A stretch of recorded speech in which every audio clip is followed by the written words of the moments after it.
welcome back to On Texas Football, live edition of On Texas Football, wrapping up the Steve Sarkisian press conference. This one's sponsored by Duck Camp. Want to thank our friends at Duck Camp for sponsoring this live edition of On Texas Football. Duck Camp makes gear for folks who live for being out there, whether that's in a duck blind at sunrise or on the 40 acres for a Saturday kickoff.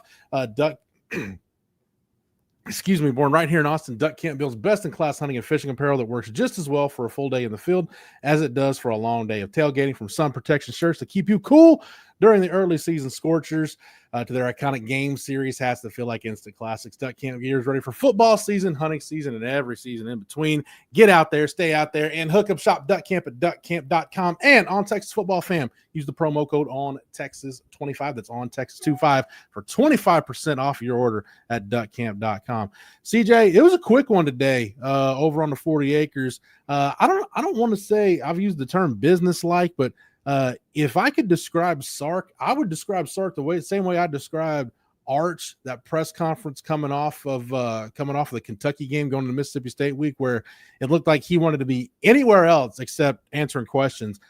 Sark just looked like a man who did not have a lot of time to waste. No, if we got nothing else out of it, CJ, he knows exactly how big this game is and how much work Texas needs to put in to get the job done on Friday. Yeah, it felt like a guy ready to get back into the game planning room, right? Get back to go watch some film. We talked a little bit with Steve Sarkisian, obviously, about the Arkansas game. Said that's great. We got to build. We got to take that over into the next week. We also heard it from a number of Texas spokesmen as well. You know, when Arch was coming, I was like, all right, guys, keep it quick. We want to get Arch back out to go watch some tape. I would assume that was very much the case with Steve Sarkisian as well. Shorter week for the Texas Longhorns, and let's go through that just real quick. They will be practicing in the afternoon, trying to get some quick or at least some sped up rust for the Texas team on Monday afternoon. Of course, they will be practicing Tuesday and Wednesday, a final walkthrough on Thursday, and of course they'll have parents and family members come hang out Thursday night down here in Austin for a lot of teams, so they have their own simulated Thanksgiving big dinner ahead of the game Friday afternoon. But boy, it's a big week, Jeff. You mentioned it.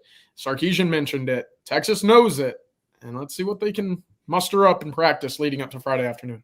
Well, let's start with the position that during the weekend, we all talked about it here on the channel and over on TexasFootball.com, the linebacker position. So we know two things. One, there's no update on Anthony Hill because, as you just laid out, CJ, they moved practice from the morning to the afternoon, so Sark hadn't been on the practice field with him to know how limited he may or may not be. He said he was limited last week, was listed as questionable, doubtful on the Friday availability report. In the pregame report, he was listed as out. Obviously didn't play against Arkansas, so we'll see what happens with Anthony Hill. The Anthony Smith thing is interesting because Sark said they did appeal. Now, the appeals process, when you have a second half targeting ejection, that it leads to the first half suspension for the next game, which I think is still an insanely idiotic rule, but it is what it is at this point. You appeal it to the national coordinator official. So that actually goes through the NCAA, not the conference. Sark said they did appeal it, and the appeal was denied. So Anthony Smith is going to miss the first half of the Texas A&M game. And CJ, even if you do have Anthony Hill on the field, he's probably only going to have one good hand available. He won't be 100% of himself. And that is the thing that really concerns me because of how Arkansas was able to expose and exploit Texas in the middle of the field. Note, if there's no Anthony Smith for the first half, and let's say worst case scenario, Anthony Hill does not play, CJ, what realistically do you think Texas can do to I guess, compensate for some of their shortcomings at the second level? Because it's been a long time since we've seen Texas abused at the second level like they were against Arkansas.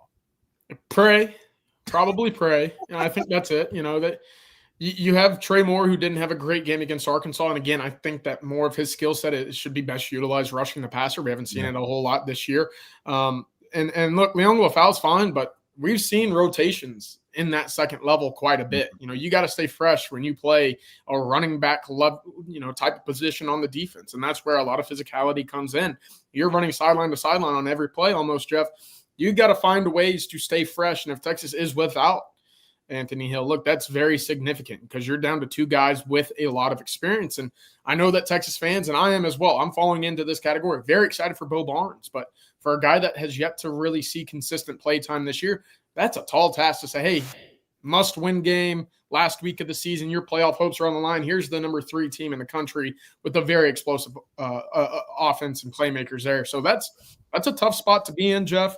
But look, if Anthony Hill can play, and right now I'm expecting him to play, that solves some of your questions there. You're going to be down to a 3-man rotation until the second half. I would be pretty shocked if Texas wasn't trying to carry out some longer offensive possessions to speed that thing up and get to the second half as quickly as possible. We'll get to that in a minute. I'm glad you went there because we'll get to that in here in just a second. Sark did talk a lot about the run game and the Texas offensive line matching up against that active, productive A&M defensive front.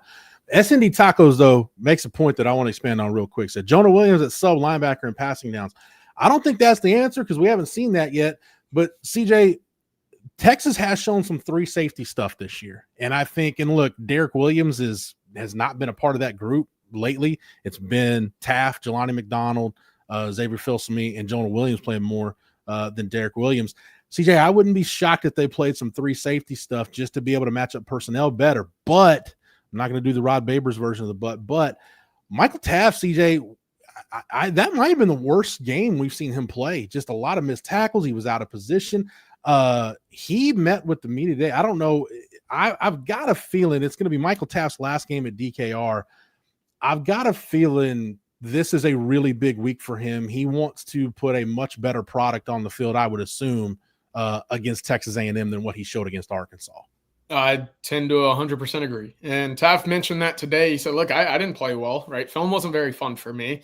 Looking back and seeing how busted coverages and some missed assignments and miscommunications everywhere. So look, that starts with me. I didn't have a great game. I missed a couple tackles in space. There was a tight end, nub tight end that was wide open. That was in my responsibility. He said, look, I got to be better. And I think part of that is balancing when you want to do more to make a big play versus what your assignment calls for you to do. And he said, look, you got to balance it. And, earlier in the season, we talked about it, Jeff. It felt like there were a number of Longhorns that were pressing too much, trying to do too much on a given play when that wasn't required. And so for Michael Taft, I think this is a big weekend, final game at home. Ethan Burke mentioned it too. Final game as a Longhorn in DKR. Boy, it's a big one because your playoff hopes are on the line. Any dreams that you have of it, you got to win against Texas A&M. Oh, and then the rivalry, the extra emotions. It's all going to come bubbling up. Man, Sark hit on it today, too, with the defense and during the watch with us. I don't think you and I have really talked about it. We did a little bit on the grades and the quick reacts after the game. But Coach Shipley and I were on the second quarter of the watch with us, and both of us said kind of versions of the same thing. Just look like guys were just a half step slow, like they, guys catching blocks and guessing instead of reacting, and kind of looks when you do that like you are playing in mud a little bit. We just haven't seen that from the Texas defense. CJ and Sark said today something you hit on right there. Hey, it's guys just for whatever reason getting themselves outside the framework of the defense, and that's where they're getting themselves in trouble. That's communication, that's film study. There's a lot that goes into that. But CJ, there is that fine line between you want to stay within the structure of the defense, but you don't, and we kind of saw the opposite against Georgia. You don't want to be a robot either. The coverage may say, hey, this is your responsibility. But if you look at the formation and the leverage, the way they're leveraging the ball and the way their alignment of pre-snap movement, say, hey, I need to adjust on the fly. Man, you can't be a robot and just drop 10 yards off the ball when hey, if we're bringing a pressure, that ball's going to come out quick. You got to adjust. So I do think for whatever reason, CJ, it just adds to my biggest issue with the defense, and whether it's the front end and the back end or pressures and coverages, it just hasn't meshed well here down the stretch. And I know you've played some good offenses, but you're going to play another really good one on Friday, and you've got to get some of that stuff cleaned up. Yeah, especially you got to tackle in space. That's been a big issue. You look at Casey Concepcion, Mario Craver, throw Terry Bussey and Ashton Bethel Roman in there. A&M is going to have one of the deeper wide receiver rooms that Texas will face the entire year. So whether it's a busted assignment, whether it's just letting guys loose, Texas can't afford that. And that's something I'm pretty worried about right now. But if there's one bright spot for me, Jeff, it's the true freshman defensive backs. I was looking at the numbers earlier today, and I've not put this anywhere but OTF. But the leading pass breakup defensive backs for the Longhorns, the guys with the most PBUs this year, number 1, Cade Phillips. He's got 5. Tied with him is Grayson Littleton. Jeez. I don't know if that's more concern on the veteran guys in that back end or more of a, hey, these guys can really play some football. I'm excited for the future. It's probably a bit of both, but it's going to take big performances from 2 true freshmen in the back end against, again, one of the top passing offense units that Texas has seen this year. And that's a lot at stake, Jeff. You know, Rod mentioned this over the weekend, and he's right. And look, it's been a long time since we've seen Texas. I think you go back to Sark's first year, and I think this is the last time we saw what we're seeing right now. You get to this point in the season, and man, if the freshman, if the young guy is just better than the veterans, he's going to start getting more snaps. And we're seeing Jonah Williams and Cade Phillips. Like you said, Grayson Littleton's played most of the year, but we're seeing him play a more prominent role. CJ, you go back to Sark's first year, and this is where I think maybe you can find the silver lining. You know, towards the end of 2021, I remember being in the press box for games, and I'm thinking, you know, Texas is a better defense when Jahdae Barron and Byron Murphy and Jalen Ford, when these guys are playing more, this defense is better because these guys can play. So, you know, the silver lining here, CJ, is they're taking their lumps right now, but maybe we get to, 2 years down the road and we're talking about a defense with Cade Phillips and Jonah Williams and Justice Terry and these guys, Lance Jackson, the guys are seeing play more, and say, hey, remember back in 2025 when Arkansas and Mississippi State were exploiting these guys? Now they're one of the best defenses in the country. Maybe we're just seeing another one of those kind of, I don't call it a rebuilding year, but it's just one of those transition years in the secondary. Yeah, Sark again mentioned it today. I don't like using this as an excuse, especially not in the portal era. But so look, we're really young, and we're really young in a number of key positions. And to your point, a lot of those young guys are being called upon now later in the year, more so than they ever have. And for Cade Phillips, for Lance Jackson, we'll see what Bo Barnes even brings this weekend if his number is called. That bodes well for their long-term development. It's just tough to look at that and be excited considering you're 8-3 and any chance of a playoff berth relies on what happens this Friday night. So let's look at the running game, CJ, and Sark. I'd rather not, Jeff. I don't want to either, but it's I don't know, man. It's an eyesore. It's not getting any better. It is what it is. 75.3. That's how many yards per game rushing Texas is averaging in SEC play. That is butt naked last in the SEC by a large margin. Next to last is South Carolina. They're at 98 yards. And we know South Carolina's offensive line is terrible. Lenore Sellers has been pressured. I think he's been pressured more than any quarterback in the Power Four. It just has not been working with South Carolina's offensive line. That's how off kilter the Texas run game is. And CJ, I agree with Sark's point of view. Hey, we're going to do whatever we need to do to win the game, which is kind of what they did against Arkansas. And we talked about it during the watch with us and all our post-game content. Look, they probably could have run the ball more, but man, when your quarterback's throwing for having a 400-yard day and they can't stop a nosebleed on the back end, guys are running scot-free down the middle of the field, like why wouldn't you throw the ball? You didn't really need the run game. But to your point, CJ, this may be a week where you've at least got to try to see if you can have some semblance of balance, because if you give this A&M offense too many possessions, you may have to score in the 40s again, or maybe score in the 50s to win this game. Yeah. And I'll tell you what, I kind of liked what Sark said. He was asked about the balance. How do you find, that running game and then match it up with the passing game? He said, look, I don't care. Basically, whatever is moving the football and whatever gives us the best chance to win the football game, that's what we're going to do. And if that means throwing the football 45 times, then, hey, Arch Manning, you're going to have a busy day. And I appreciate that, because it's finally, in my opinion, come around for Sarkeesian to say, hey, we're just not going to run the football this year. We just can't do it. We don't have the guys up front. We don't have the backs in the backfield. Whatever it is, the marriage just isn't there for Texas to be efficient running the football. And it's do or die. You can't sit here and gloss over the fact that you're a bad running football team anymore. Kind of just have to own it and say, hey, if that's what we got to do, Jeff, that's what we got to do. And I appreciated hearing that, finally some honesty when it comes to just how poor the run game has been. And look, we've talked about it as well, and we'll talk about it in late December, early January. But what this team will need to address in the portal and high school recruiting moving forward to build to 2026, it starts up front. And that's something that at least today we got a glimpse of, that the head coach is not very happy with how inefficient the running game has been this year. Yeah, Sailor Joe 1816 says, I thought our running backs did just enough. CJ, that may be the best explanation for what Texas needs to get out of the running game, and probably what they're going to get out of the running game.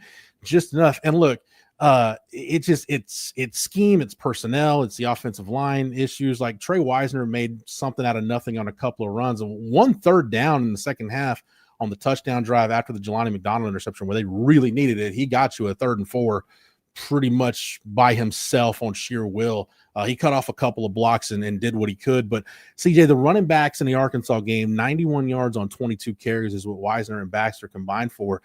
That's probably about as good as you can hope for at this point. But here's where I am with the run game. This is how much I've lowered the bar, CJ.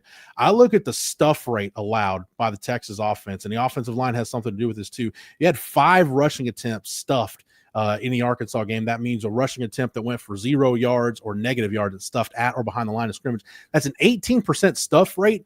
You can have success against Texas A&M, extrapolated over a whole game if your stuff rate is at 18%. There's been games this year where I think the Kentucky game, the stuff rate was something like 33%. They were over 30% stuff rate against Oklahoma. When a third or more of your runs are no gain or stuff behind the line of scrimmage, that's just now the run game's hurting you. So that's kind of where I am, CJ. As long as it doesn't hurt you, the run game is going to be what it's going to be. Look, and I asked Sark about this because I thought it was pretty interesting, right? We've seen Texas live behind the chains and, in third and forever for basically the entire season. But the last 2 home games against Vanderbilt and Arkansas, and now I know Arkansas is not a good defensive team, but stay with me. They've only had 3 tackles for loss combined in those 2 games. You see Texas have 3 tackles for loss sometimes in one series on the road. I was going to say, yeah. Right. So for those 2 games at home with this offensive line, that's not nothing. And look, we talked about it. A&M, number 2 team in the country when it comes to sacks and tackles for loss. They get after the quarterback. They live in the backfield. They create havoc plays. But there's something there with this offensive line when they play at home. I asked Sark about it, and he said, look, we're going to need everything. Tight ends, running backs, an extra offensive lineman. Who knows? We just need the idea to protect and then go on the offensive up front when we get into the running game. So that's going to be interesting. And I'll throw this out there as well. I wonder how much running the football we see from Arch Manning on Friday night. Haven't seen it a whole lot, not since his concussion. But, hey, you're playing for nothing right now. You have everything ahead of you. And if you want to get to that position where at least you have a fighting chance to make the playoff, everything should be on the table, and that includes Arch's legs. Yeah, I think one critical area, CJ and Sark mentioned this today, and look, this has been the case for Texas all year because the margin for error you have on offense is so small, but especially against Texas A&M, you have got to stay out of unfavorable to-go distances on 3rd down. If you're just living in like 3rd and 7 plus, it's going to be a really long day because that's when Mike Elko dials up the exotics, and A&M will bring pressure. And what's interesting, we ran down the numbers with Texas A&M. We can go over them here in a minute, kind of dig deeper. But CJ, last year, just talent for talent, the Texas A&M defensive front was more talented last year if you just look at the individual pieces. But the sum didn't match up. The whole of the parts didn't match up to the sum.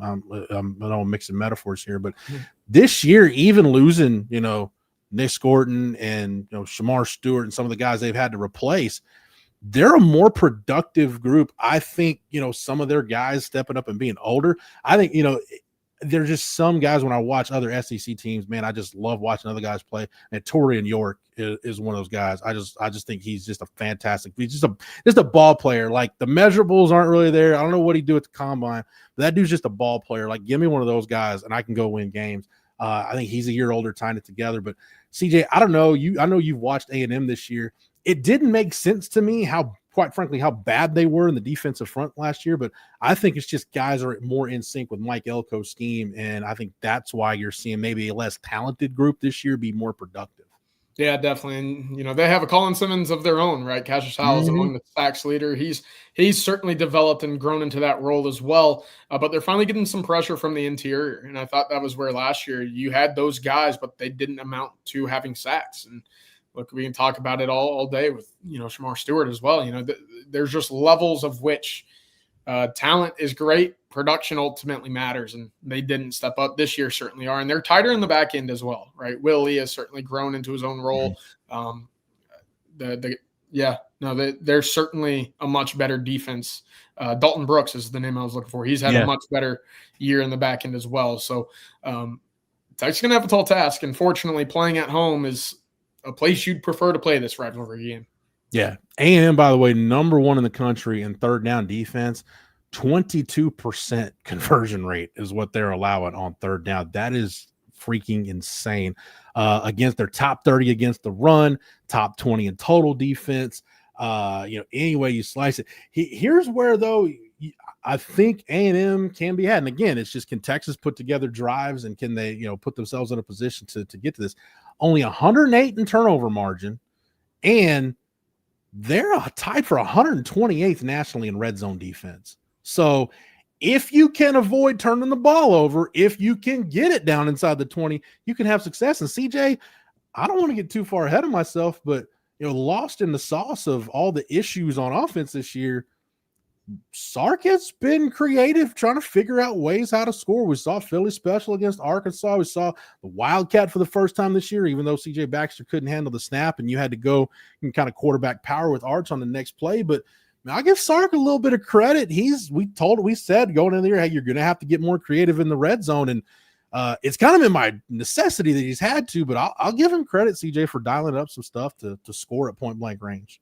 Yeah, no, and the numbers still aren't pretty, right? You're still 82nd in touchdown to red zone touchdown percentage. But hey, to your point, over the last 4 or 5 weeks, Texas has found something offensively.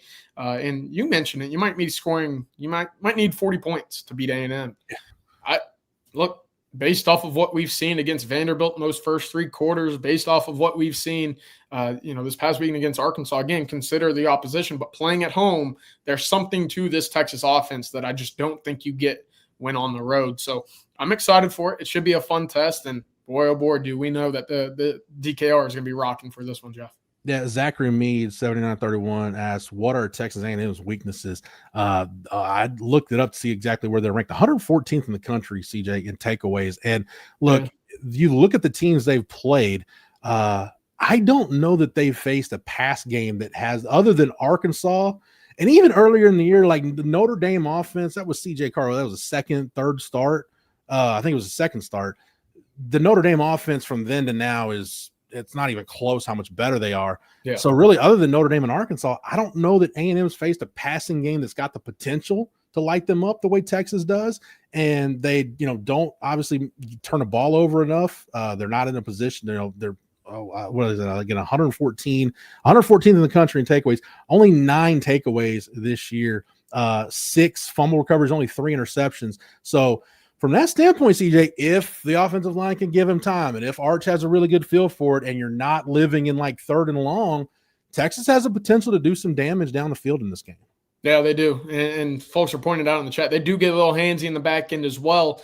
This is very similar to the Oklahoma defense for me. They don't turn the ball over, to your point, Jeff. They're in the backfield quite often. One thing that we saw probably better than any big SEC game that Texas has been able to play this year, Texas found ways to stay up in the chains, right? Short and third and short, they ran the ball effectively, still not very well, but that's something that they haven't been able to do regardless of opponent. So if they can find a way to mirror that game plan against Oklahoma, you should have success. Now on the back end, you're going to have to need your defense to play some big time football. My guess, Jeff, is that Texas A&M will be scoring at least 1 touchdown on Friday. Yeah, I want to get your take on this because early in the year, I know especially after that Notre Dame game, you were not on the Marcel Reed bandwagon at that point. So you've had a chance to watch him throughout the year. A&M's finally started the Heisman push, maybe a little bit late, but they've started it nonetheless. Where are you at on Marcel Reed right now, CJ? Good player. His wide receivers are fantastic, and he does a good job of getting them the ball with room to run, and I think that's where a lot of their damage comes. You look back at that Missouri game, he completed 3 passes over 10 yards. He attempted 3 passes over 10 yards. It's a lot of quick and go and get the ball to 2 of the most dynamic players in the entire country. And that's where a lot of their big explosive plays happen. Now, that's not to say that he can't and won't throw the ball deep. We've seen that this season. He's been able to connect on a few. But look, I don't think that's their bread and butter. I don't think that's something that you necessarily want Marcel Reed to do, is to sit back in a pocket and read a defense. Go look at the first half of that South Carolina game. He was pretty bad.